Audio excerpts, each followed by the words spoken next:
Olá, pessoal, bom dia a todos. É, Vamos começar mais uma palestra do nosso ciclo de palestras, aqui do nosso programa de educação ambiental da Barragem Melancia. Hoje nós temos uma convidada super especial, a Laís Ferreira, uma grande amiga minha, uma excelente profissional.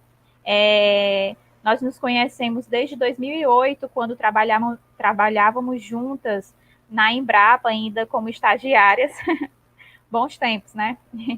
E agora eu estou tendo a oportunidade de ter a contribuição dela no nosso projeto. A Laís, ela é formada em agronomia, né? Ela tem doutorado na área também. E hoje ela está como professora do Instituto Federal do Piauí, do campus de Valença. E ela vai falar um pouco para a gente hoje sobre práticas e estratégias do uso da água salina na agricultura. Queria agradecer a presença de todos, né? Dizer que de ontem para hoje nós tivemos um grande número de inscritos. Ontem à noite eu conferi, a gente estava com cerca de 39 inscritos e hoje eu fui verificar, já estamos quase batendo a casa dos 50, né? Esse evento ele terá emissão de certificado e além da emissão de certificado também, junto com o certificado nós mandaremos um e-bookzinho com algumas considerações sobre a palestra, sobre o material da palestra, e para que vocês possam consultar ou até mesmo aprofundar o estudo, né, nessa área, se vocês quiserem. E nos próximos dias nós faremos esse contato com vocês novamente. Quero agradecer aqui a minha equipe, né, que está sempre comigo, o Emerson, a Inara, que fazem parte também do Programa de Educação Ambiental, estão aqui fazendo um excelente trabalho, né, auxiliando na construção desses momentos. O que vocês veem aqui sendo transmitido é só 1% do que realmente tem que ser feito por trás das cortinas em termos de logística de organização, para que esse momento possa acontecer.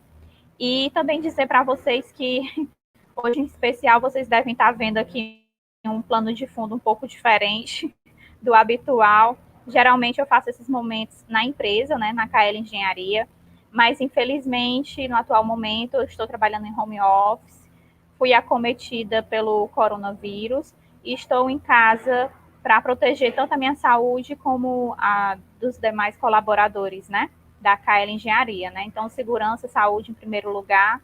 Então, esses dias, apesar de estar sem sintomas, mas eu tenho que me resguardar e resguardar a vida, né, das outras pessoas também e tentar dar o meu melhor aqui de casa, né, trabalhando em casa. A gente tem várias limitações em relação à internet, em relação a obras que estão acontecendo. Então, se vocês escutarem algum ruído, alguma coisa, é uma obra que está acontecendo aqui perto da minha casa, vizinho à minha casa, para ser mais específico.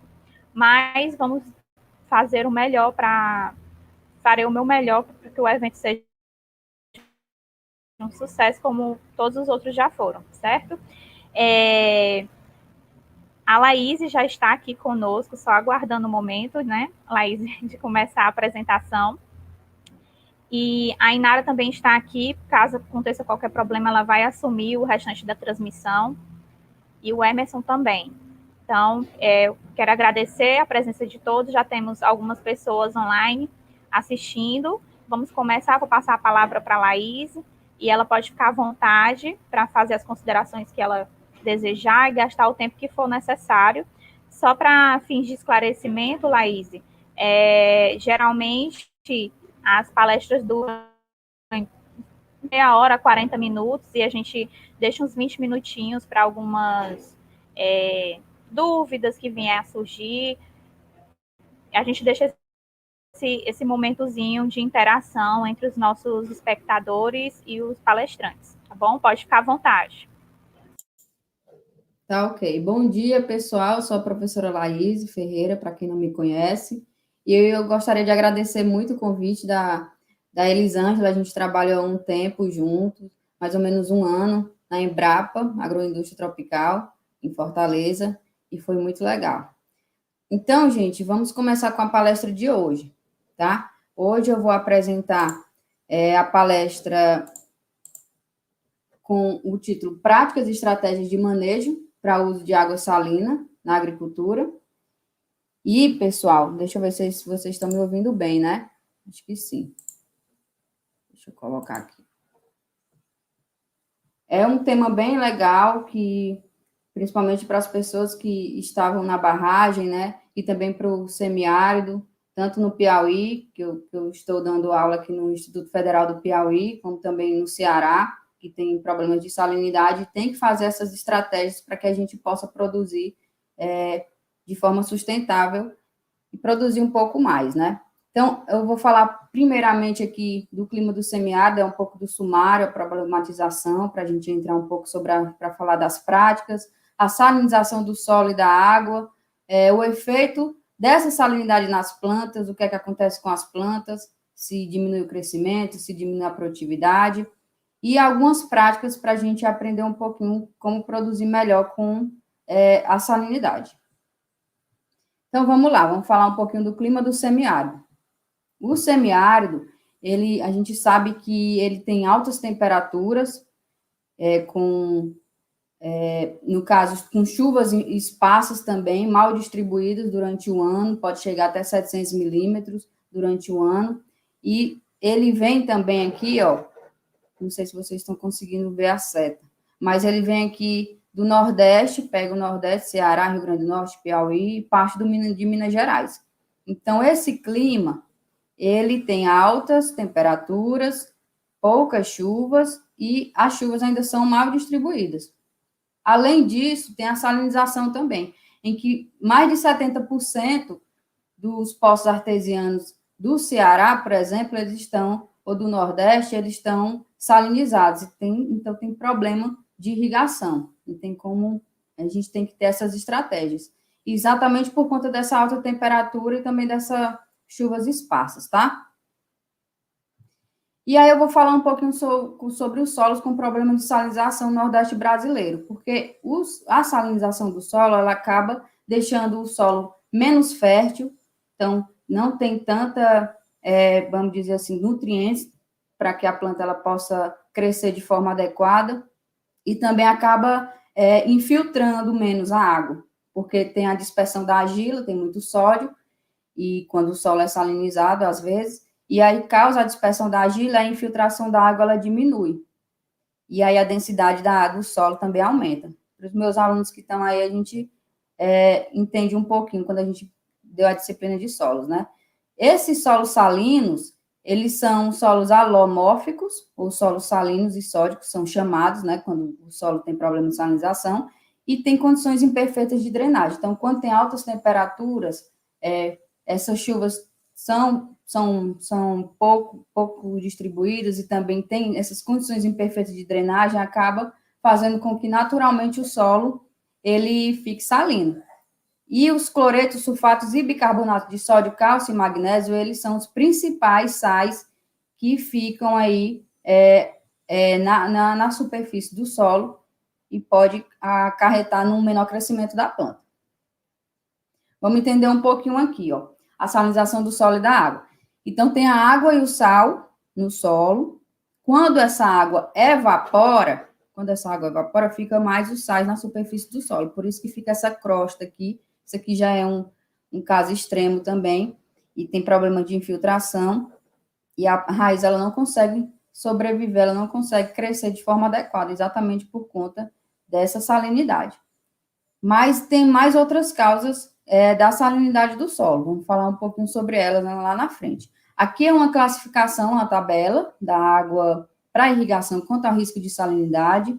Então, se você tiver um poço artesiano ou um reservatório na sua propriedade que tem aqui, por exemplo, um risco de salinidade e uma condutividade elétrica da água, esse CEA é a condutividade elétrica da água, que é um parâmetro que a gente utiliza para medir a salinidade da água ou do solo. E a unidade dele, o mais usual, é decisimes por metro, que é esse DS por metro. Quando esse valor está menor que 0,7, geralmente não tem problema de salinidade. Essa condutividade elétrica da água que está menor que 0,7 não tem nenhum problema de salinidade. Então, o risco de salinidade ele é baixo, tá? Já quando fica entre 0,7 e 3, já tem um problema para poder produzir essas plantas, o seu crescimento, a sua produção já acaba diminuindo um pouco, vai depender das culturas também. E quando é alto, severo, maior que 3 decibéis por metro. E aí você já tem que utilizar realmente plantas mais tolerantes e já fica um pouco inviável de produzir a cultura. Então, aqui são algumas classificações da Universidade da Califórnia, de Richards, em 1954, e também essa de 1991. Os principais processos que podem causar essa salinização. Quais são os principais processos? Pode ser natural e pode ser também antrópico, que é pelo homem, tá? Então, esses aqui que eu vou falar agora são processos naturais que causam salinização. A invasão da água salgada, a água realmente do mar, né, geralmente nas áreas costeiras que acontece isso. Acúmulo de sais provenientes de áreas circunvizinhas, que é o principal que acontece no Nordeste brasileiro. Vem o escoamento superficial aqui pela essa figura, os sais vêm e aí fica acumulado também por drenagem lateral, e aí há um acúmulo nessas áreas vizinhas aqui. Ascensão por capilaridade, vem o sal com a água, o lençol freático aqui embaixo, geralmente está salinizado, aí sobe, acumula o sal aqui, evapora a água e fica os sais, tá? E também o acúmulo dos sais em áreas baixas, no caso aqui, nessas áreas baixas, em que o sal ele fica realmente nessas camadas mais superficiais, podendo também ficar camadas mais profundas. Outro processo que causa a salinização, mas pelo homem, é a deposição dos sais pela água de irrigação contendo sais em solução. Então, às vezes, você tem um poço artesiano que tem uma condutividade elétrica maior que 3, por exemplo, e você vai irrigar essas plantas com essa água, então você acaba depositando sais nesse solo e fazendo com que a planta ela tenha esses problemas de desbalanço nutricional e ela não consiga crescer no seu perfeito, né? Tem também a elevação dos sais à superfície por ascensão do lençol freático, quando você faz o manejo inadequado da irrigação, quando você irriga demais ou irriga de menos. Então, isso também acaba influenciando na salinização do solo, que são feitos pelo homem, né? E aí, vamos falar aqui um pouquinho sobre o efeito dessa salinidade nas plantas. Estou falando sobre a salinidade do solo, a salinidade da mais, como é que a planta se comporta.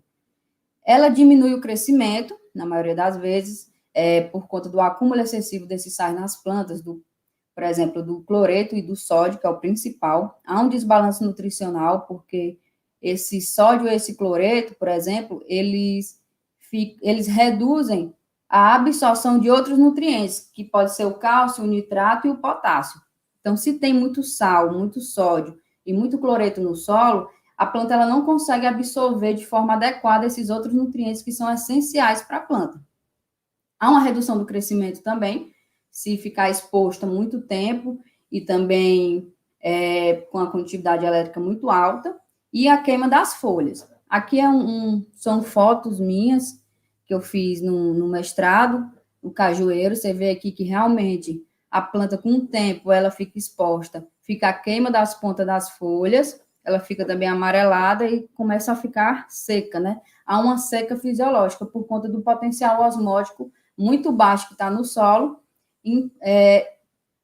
em relação às raízes das plantas. Então, a planta ela não consegue absorver essa água. Ela não consegue absorver essa água por conta da pressão osmótica muito alta do que está no solo. E aqui também é um experimento meu que eu fiz no doutorado, com o meloeiro, o melão amarelo. Aqui o uso da água salina na irrigação, quando a gente aplica técnicas adequadas de manejo, pode causar problemas e afetar também os equipamentos de irrigação. Porque quando tem muito sal na água de irrigação, pode obstruir as tubulações, entupir os gotejadores, os microaspersores, por conta exatamente dessa quantidade alta de sal. Aqui é o crescimento de plantas de meloeiro a 21 dias após o transplantio, submetidas a várias condutividades elétricas. Aqui, por exemplo, é uma temperatura menor e uma temperatura maior. que eu também trabalhei com temperatura nesse meu experimento. Aí, o que é que a gente vê aqui nessa temperatura maior, por exemplo, que tem no Nordeste brasileiro temperaturas altas, né? O semiárido. A gente vê aqui que nas plantas que têm menos salinidade, 0,8, por exemplo, elas sofreram menos do que essa que tem 6, né? Que essa aqui é a direita, a última à direita. Então, ela está vendo o crescimento dela já está realmente reduzido, isso só com 21 dias de irrigação mesmo, de crescimento delas, tá? Aqui também são gráficos mostrando o comprimento do ramo principal dessas plantas. Você vê que diminui com o aumento da condutividade elétrica da água, que é o comprimento do ramo principal em centímetros, e a condutividade elétrica em decissarnes por metro. Quando aumenta a condutividade, aumenta o sal, diminui o crescimento do ramo e também diminui a massa seca das folhas. Então, realmente, a gente tem que fazer alguma coisa, já que o semiárido brasileiro, ele tem essa salinidade, já é comprovado, a gente tem que conviver com isso. Como é que a gente faz isso na agricultura? Vou apresentar para vocês algumas práticas e estratégias que a gente pode utilizar para fugir um pouco desse problema. Então, prática e estratégia de manejo para o uso da água salina. A gente pode começar a falar sobre a mistura e as substituições de águas, quando, por exemplo, você tem uma cisterna na sua casa. Você fez um projeto e aí pegou uma tubulação da água da chuva, água pluvial, e colocou na cisterna, colocou água na cisterna. Então, água pura, água da chuva é água pura. Não água salina. E aí você pode utilizar essa água tanto para consumo próprio, para beber, como também para irrigação. Mas aí, se você tem um poço artesiano na sua propriedade que tem sal, muito sal, mais que 3, desses sal 6, você realmente tem dificuldade para produzir essas plantas. Uma boa estratégia é você misturar essas águas. Então, você mistura uma água de boa qualidade, que está na cisterna, por exemplo, com a salobra. E o que é que isso vai acontecer? Vai aumentar a disponibilidade hídrica, você vai aumentar a quantidade de água que você tem na sua propriedade e para irrigação. Porque antes você tinha tinha muita água disponível, mais água salina, mas aí quando você misturou com a água da chuva, você teve esse aumento da disponibilidade e também, com certeza, vai aumentar a sua produtividade para produzir hortaliças, fruteiras, grãos, entre outros, né? Produzir também forragens um ano inteiro, né? Não só na época da chuva, você também pode, tendo essa água, tendo essa mistura das águas, você pode produzir o ano inteiro. Aqui eu vou dar um exemplo para vocês. Imagine que você dispõe de uma cisterna com a capacidade de 52 metros cúbicos e que foi cheia com água de chuva. Deixa eu só ver aqui. Vocês estão me ouvindo, né? Porque eu não estou me vendo, eu estou vendo só a apresentação. Mas eu acho que está tudo ok aqui no chat. Deixa eu voltar aqui. Vamos dar um exemplo aqui para vocês. Imagine que vocês dispõem de uma cisterna com a capacidade de 52 metros cúbicos de água. 52 metros cúbicos. 1 metro cúbico, pessoal, quer dizer 1.000 litros. Então, você tem 52 mil litros numa cisterna que você armazenou na chuva. E ela utiliza essa água para irrigação de um quintal produtivo. Tá bom? Você tem aí essa cisterna só para irrigar a sua propriedade, as suas plantas. Considere que a condutividade elétrica, CE, da água na cisterna, ficou em torno de 0,1. Então, é quase uma água pura. Muito baixo, muito bom para irrigar as plantas. No mês de setembro, quando já veio mais um tempo seco, parou de chover, a cisterna está em uso e o volume de água é agora de 37 metros cúbicos. Baixou, né? Baixou. Foi de 52 para 37. Então, na sua propriedade, além de você ter uma cisterna, você tem também um poço, que é um cacimbão, com a água salobra de 2,3 decissarnes, que já fica um pouco complicado para você produzir hortaliças, produzir milho, por exemplo, que essas plantas geralmente elas não aguentam muito sal.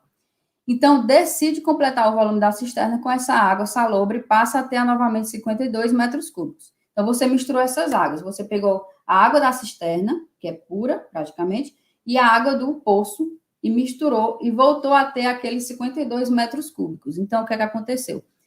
Utilizando uma fórmula que vocês podem acessar depois no e-book que a Elisângela vai dar para vocês, se conclui que a CF final será de 0,7 decissarmos por metro, que é uma água que não apresenta restrição para o uso da irrigação. Então, você conseguiu uma maior disponibilidade de água, e você também pode alegar que o volume é pequeno, mas em termos relativos, ele teve um aumento de quase 50% no volume de água para irrigação.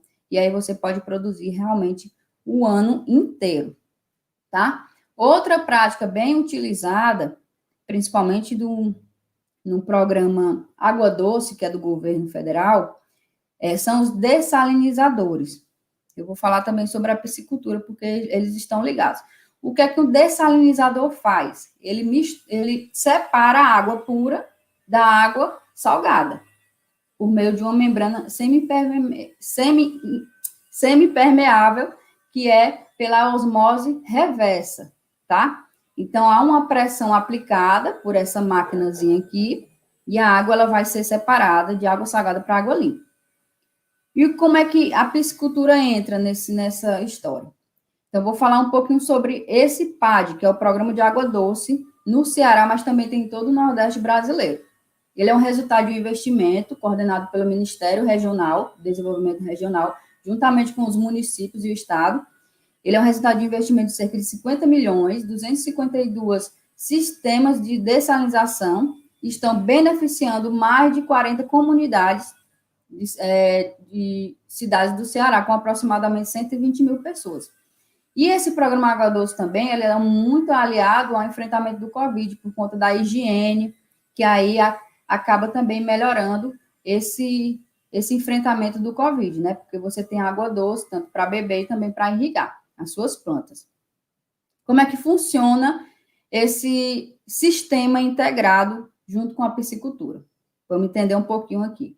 Essa figura que mostra é bem fácil de entender, que você tem aqui a água bruta que vem do seu poço artesiano, e essa água bruta ela vai passar por um dessalinizador aqui, que está dentro dessa casinha, que é aquela que o programa Água Doce ele faz essa doação. E aí há um sistema de dessalinização que separa essa água potável do concentrado, que é a água salina. Essa água ela pode ir para o tanque de peixes, tá bom? E tem esse aqui, por exemplo, 3 tanques de peixe, produção de peixes. Esse tanque aqui é um concentrado para criação de tilápia rosa. Então, essa água salgada, que é o concentrado que saiu da separação, vai para o tanque de peixes. E cada um tem a capacidade para aproximadamente 1.000 peixes, tá? 1.000 peixes. E há um monitoramento constante, temperatura, pH, salinidade e oxigênio. E aí tem esse tanque aqui também, que ele fica fazendo bombeamento, são tanques que tem água pura e tanque de água salina, e faz esse bombeamento para não ficar também muito salino, né? E aí, gente, depois disso, você pode, com esse concentrado, você pode produzir a tilápia, ao mesmo tempo, você irriga uma planta com esse tanque da tilápia, que é um tanque salino. Mas aí você pode utilizar essa irrigação para o cultivo da triplex, que é uma cultura chamada também de erva-sal, que ela produz aproximadamente 12 toneladas por hectare, e ela é uma cultura que é muito utilizada na fitorremediação dos solos. Ela retira o sal do solo, quando o solo é salino, por exemplo, e ela tem alguns mecanismos de tolerância que ela coloca no vacúolo, por exemplo, e aí ela é também utilizada para alimentação da engorda de caprinos e ovinos. Então, você produz o peixe, produz também, e com essa água do peixe, você fertirriga a triplex, e ela pode ser utilizada para fenação, que é a engorda, alimentação e engorda de caprinos e ovinos, juntamente com o capim. Então, esse sistema é integrado, né? E você pode utilizar toda essa água salobra para fazer tudo isso na sua propriedade. Então, para que vocês entendam melhor. Então, no primeiro momento, o sistema esse dessalinizador, ele torna a água potável, tanto para beber e também pode ser utilizado para irrigação. Nesse segundo momento, o efluente, que é o concentrado, né, que é essa água salina, que é separado, é enviado para tanques de criação de peixe, nesse sistema de produção integrado, a tilápia. E no terceiro momento, o concentrado, ele é enriquecido de matéria orgânica e irriga a erva sal, que é utilizado na produção de feno. E aí, geralmente, no semiárido tem muitos ovinos e caprinos, né? E aí, nesse quarto momento, é utilizado como forragem, porque essa triplex, ela tem de 14% a 18% de proteína, muito bom, então, para a engorda de caprinos e ovinos, fechando, assim, o sistema de produção integrada sustentável, ambientalmente sustentável. Então, o dessalinizador, ele é muito utilizado por conta disso, junto com a piscicultura. Outra estratégia bem interessante é a escolha da espécie a cultivar, que a gente pode dar uma fugida aí, já que você tem, vamos supor, não tem um cisterna em casa. Vou ter que irrigar com a água que eu tenho mesmo salina e esperar a chuva. Aí o que é que eu posso fazer? Hortaliças e alguns frutíferos, a gente tem que entender que são sensíveis, então é melhor que a gente produza nas épocas que tem chuva, para aproveitar a chuva. Algodão e cevada são mais tolerantes, elas conseguem aguentar mais o sal. O milho, ele já está mais sensível. O feijão calpi, que é aquele feijão de corda, ele já é mais tolerante, tá bom? Ele aguenta mais sal. O coqueiro, então, nem se fala, como ele vive geralmente nas costas, né? Ali perto do mar, ele tem exposição contínua à salinidade, ele é muito bom, ele aguenta muita salinidade. E para falar para vocês também que há uma maior sensibilidade no crescimento inicial das plantas. Se vocês puderem, quando for produzir alguma cultura, fugir um pouco de irrigar água salina no período de germinação, é melhor, porque as plantas elas são mais sensíveis nessa parte da germinação, no comecinho que ela está se aclimatando ali para poder crescer. E a erva sal também, que ela tem alto elevado teor de proteína, como eu já disse, e recupera os solos salinos. Aqui também, gente, é uma tabela que vocês podem ver depois, eu não vou me alongar muito, mas aqui ela diz o nível de tolerância à salinidade da água para 90% do rendimento. Então, são algumas culturas, hortaliças, batata doce, rabanete, que ela aguenta aqui, por exemplo, vamos supor, a beterraba. Então, a beterraba, se vocês forem plantar em água salina, ela é muito tolerante, ela é boa. Com 5,8 ela ainda consegue aguentar. Já que, vamos supor, a batatinha, a pimenta, ela já aguenta 1,7, não é tão tolerante quanto a beterraba. E aqui, essa tabela é bem interessante, porque já mostra o que você pode mais plantar quando você tem água salina. Outra prática bem interessante de manejo do solo e da irrigação é usar uma quantidade de sementes acima do necessário. Então, vamos supor, você vai plantar melão com água salina. Ele aguenta mais ou menos uns 2,3 no máximo, assim. E aí você usa uma semente por covo. Não, a gente, quando tem esse problema de salinidade, e também para melhor fazer o desbaste lá na frente, escolher as melhores, a gente usa 2 ou 3 sementes por cova para poder também fazer esse aproveitamento, né? Já que as plantas elas podem morrer por conta dessa germinação ali com solo salino ou com água salina. Há uma manutenção de baixos níveis de sais na zona do plantio. Então, uma prática muito utilizada, você pode colocar o solo arenoso na cova para poder diminuir essa salinidade e também aumentar a umidade. E, além disso, a lixiviação e a drenagem. Quando chove, geralmente lava os sais, tá? E aí você também pode plantar mais nessa época.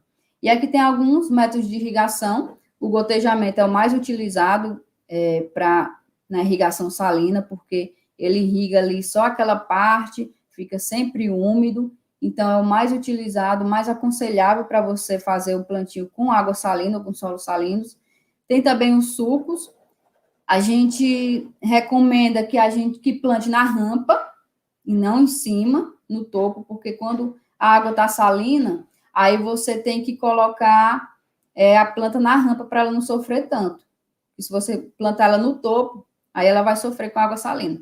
A aspersão não é recomendável na irrigação com água salina. Por quê?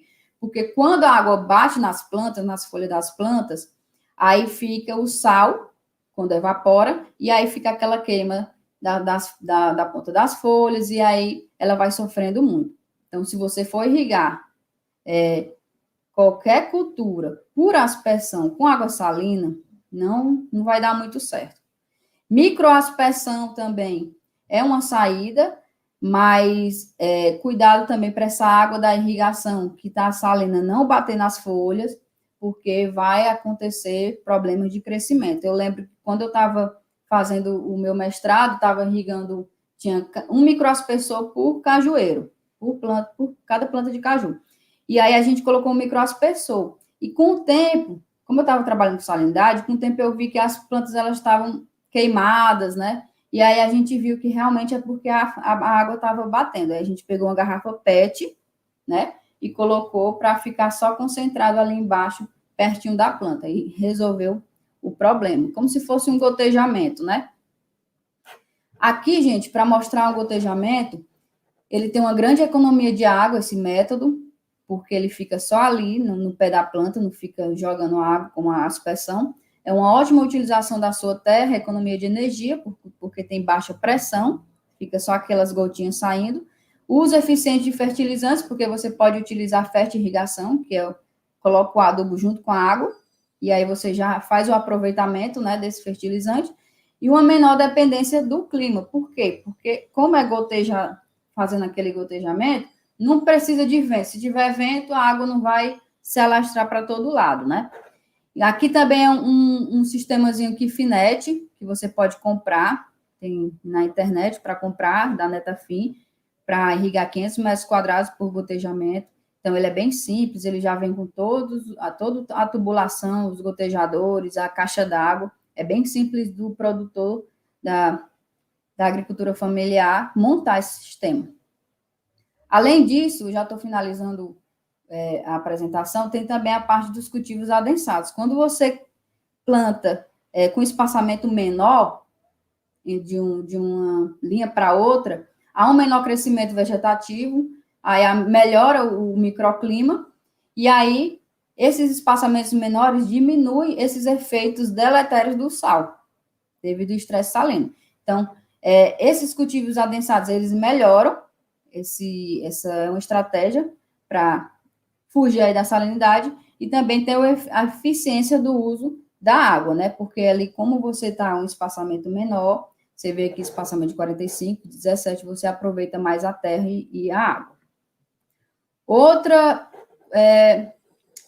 estratégia que a gente pode fazer é a rotação de cultura e plantio direto, que a gente fica batendo muito em cima, lá no Instituto Federal, que a gente fala muito para os alunos dessas rotações de cultura. O que é a rotação de cultura? É você cultivar uma espécie no mesmo local, só que em épocas diferentes. Por exemplo, você plantou cenoura, colheu a cenoura, depois planta cebola, depois planta milho, depois planta feijão. Então, isso daí vai fazer com que a fertilidade do solo aumente, fuja um pouquinho das pragas e doenças também, porque você está mudando ali, e você deve cultivar as espécies reconhecidamente mais tolerantes durante a seca. Por quê? Porque durante a seca não tem água, não tem chuva. E aí você, plantando durante a seca espécies mais tolerantes, você consegue fugir um pouquinho desses efeitos deletários do sal, da salinidade. Então, quando chove, aí você planta as plantas mais sensíveis. Vou dar um exemplo. Em época de seca, se você tiver um pouco de água, não tiver chuva, né? Você pode plantar o feijão calpi, que ele aguenta mais salinidade do que o milho. Então, entre o milho e o feijão, é melhor plantar o feijão calpi, por exemplo. O plantio direto também, ele é muito utilizado, que coloca aquela palhada seca na cobertura do solo, para diminuir a temperatura também, a evaporação da planta, a evaporação da água, a evapotranspiração, e protege o solo. Também você gasta menos porque não fica roçando tanto por conta das plantas daninhas. Sistemas consorciados também são bem utilizados, que diferente da rotação da cultura, você cultiva 2 plantas ou mais no mesmo local, na mesma época. Então, você cultiva, por exemplo, o milho com a crotalária. Essa crotalária aqui, ela é muito utilizada como adubação verde, ela aduba o solo, ela mesma já faz a adubação do solo, que tem muito nitrogênio, leguminosa, né? E aí você consorciando com o milho, você melhora a adubação do solo e aí já faz também um aproveitamento da área. Lembrando, tomar cuidado do sombreamento também, da competição entre plantas. Então, fazendo isso, você acaba fugindo um pouco e diminuindo esses efeitos deletérios da salinidade. Para finalizar, tem as práticas que favorecem a absorção de minerais pelas plantas. A gente pode utilizar também a aplicação de fertilizantes orgânicos e minerais com responsabilidade, fazendo biofertilizantes e a compostagem, que melhora a fertilidade do solo, melhora a adubação, a planta ela fica mais saudável e ela sofre menos com a salinidade. Além de tudo, você também produz na sua própria propriedade, né, esses biofertilizantes e faz também a parte da sustentabilidade e aproveita tudo isso, esses insumos. Então é isso, gente. Eu gostaria de agradecer pela paciência aí de todos. E eu agora vou passar a bola para Elisângela.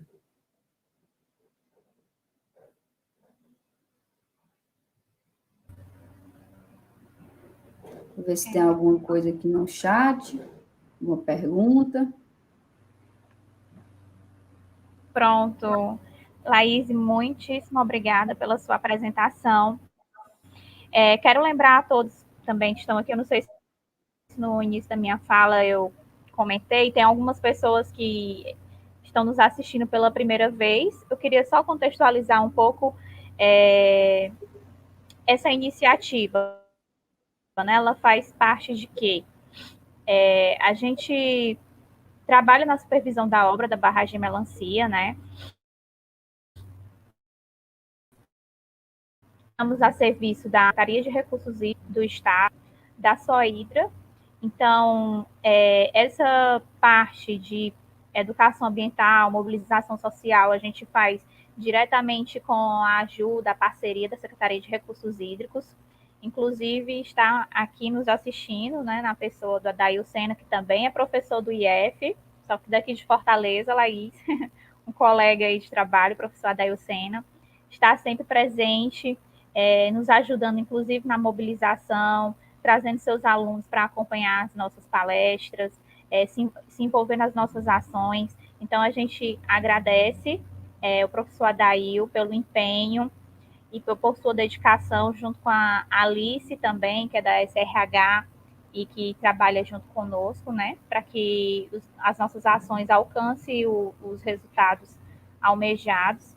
E queria, mais uma vez, agradecer a Laís por ter aceito o convite, né? Esse ciclo de palestras, ele faz parte do nosso programa de educação ambiental, Laís. Então, mensalmente, a gente tem uma palestra voltada por uma temática que tem a relação com a construção da barragem. Essa obra é a construção da barragem Melancia, que vai beneficiar 3 municípios, que é São Luís do Curu, São Gonçalo do Amarante e Pentecoste. É uma barragem que já é esperada há muitos anos pela comunidade local, as pessoas lá estão muito felizes com a possibilidade da barragem e com todas as possibilidades que ela trará, né, em termos de irrigação, piscicultura, arranjos produtivos locais que poderão ser implementados a partir da perspectiva dessa barragem.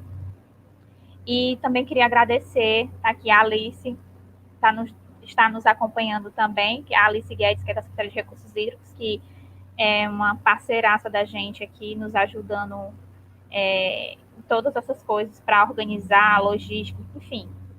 A gente agradece demais e dizer para que todo mundo que está aqui nos assistindo, que ainda não conhece, né, a barragem Melancia, eu convido para nos conhecer nas mídias sociais. Lá a gente está sempre mostrando o dia a dia da obra, a evolução da barragem, divulgando as nossas ações. Nos próximos meses nós teremos um curso de multiplicadores ambientais que será dividido em 2 módulos. O curso ele terá 80 horas aulas, e o primeiro módulo ele vai ser 40 horas aulas e vai ser completamente digital, né? A primeira parte virtual por conta da questão da pandemia. O segundo módulo ele será presencial, se Deus quiser, quando nós estivermos numa situação melhor nessa pandemia, certo? Queria agradecer a palestra da Laís, que foi maravilhosa, se encaixa perfeitamente dentro do que a gente esperava, Laís, porque a gente tem interesse em trazer palestras que as pessoas que assistem, que são também da comunidade local, não só alunos, professores, mas vários atores sociais que são daquela localidade, eles possam assistir e de repente incorporar alguma coisa que possa ajudar eles, né, na sua vida de agricultura, enfim. Então a gente agradece, foi uma excelente palestra, e a gente tem aqui algumas perguntinhas. Eu que E eu agradeço. vou te passar. Vou botar aqui na tela a Miriam Ohana. Ela pergunta: quais as tecnologias recomendadas para adequação de propriedades para a captação de água das chuvas, recarga de lençóis freáticos e revitalização de mananciais e riachos? A gente utiliza muito as cisternas, né? Com as tubulações para reaproveitamento de água também, as cisternas. E também utiliza a drenagem, porque quando o solo ele tem uma boa drenagem, aí diminui esse lençol freático, se tiver contaminado, e não tem aquele efeito lá que fica a deposição dos sais quando o lençol freático aumenta. Por isso que tem que ter uma boa drenagem, e geralmente também por causa do semiárido, que também tem esse problema, né, de altas temperaturas e essas chuvas. E quando a irrigação também é demais, né? Então, construção de cisternas e uma boa drenagem do solo. Certo. Deixa eu ver se temos mais alguma pergunta aqui. Nós temos muitos elogios, Laís, pela apresentação. A gente também está contando aqui com a participação e com a presença das pessoas que compõem a gestão municipal de São Gonçalo do Amarante. Temos aqui a Daniela Mércia, ela também é agrônoma e ela trabalha lá na Secretaria de Agricultura de São Gonçalo do Amarante. A Alice também, que é da Secretaria de Recursos Hídricos, está aqui parabenizando pela ótima apresentação. E só mais um lembrete, pessoal. Quem se inscreveu, mas que não assinou ainda a lista de frequência, por favor, assinem a lista de frequência. Está nos comentários, o link para acessar a lista de frequência. E é super importante que vocês assinem para que a gente possa enviar os certificados e também um e-bookzinho com todo o resumo do que foi falado aqui e com um material extra para que quem tiver interesse e quiser aprofundar mais um pouco no assunto, também estará disponível, certo? Mais elogios aqui, Laís, pela excelente apresentação. Temos aqui a Neta, que ela é uma moradora local, lá de São Luís do Curu, e é uma cidadã super participativa, que está sempre assistindo todas as nossas ações, seminários, ela sempre está envolvida, e ela até já me confidenciou antes pelas mídias, né, da barragem de melancia, que isso é um sonho muito antigo, da época dos pais, avós dela, já se falava na construção dessa barragem, e que agora, graças a Deus, está sendo construída. Pronto, temos também aqui a Alzineide, né, que ela está falando muito bom esse tema das melancias, porque lá a gente tem várias comunidades, sabe, Laís? Melancia dos Cachos, melancia dos Pequeninos, melancia dos Josés, são vários. Deixa eu ver se tem mais alguma pergunta. São mais elogios mesmo. Temos mais uma pergunta. O setor de agronomia é o que mais consome água? Essa dúvida minha é frequente. É a Miriam Ohana. É por conta também da produção de alimentos, né? Do ano inteiro. Então, a parte de irrigação da produção de alimentos, ela tem que estar junto aí por conta da alimentação mundial, né? A fome. Mas também a parte da indústria também consome muita água. Mas realmente o setor da irrigação, da agricultura, da agropecuária, ela tem que utilizar água também de boa qualidade e também fazer essas estratégias para produzir, para realmente conseguir suprir a alimentação. Mas de Uhum. forma consciente, lógico, né? Deve ser utilizado É, a água. é. E por isso que tem esses Pessoal, métodos de mais irrigação, por alguém quer fazer mais gotejamento, alguma? Uhum. que economia Mais água. alguém quer fazer alguma pergunta, Laís? Aqui tem Pronto. perguntas do Temos pessoal das mais outro, barragens. mais uma pessoa aqui de São Gonçalo da Amarante, também está nos assistindo hoje. Obrigada pela presença, pessoal. Vou deixar um recadinho aqui para quem está nos assistindo. Nas próximas semanas, a gente vai divulgar nas nossas mídias sociais o curso de multiplicadores ambientais, certo? Não vai ser aberto para todo mundo, mas vai ser. A gente vai disponibilizar vagas para as prefeituras, cerca de 25 vagas por prefeitura. O intuito desse curso de multiplicadores ambientais é a gente conseguir capacitar algumas pessoas que já ocupam lugar, vamos dizer assim, de fala em suas comunidades, que já são líderes comunitários, ou então pessoas que são engajadas com essa parte ambiental, que se importam com a conservação dos recursos naturais. A gente quer treinar essas pessoas e dar a elas ferramentas para que elas possam continuar propagando o que a gente está fazendo agora, né? Porque a obra da Barra de Melancia ela tem dia e hora para acabar.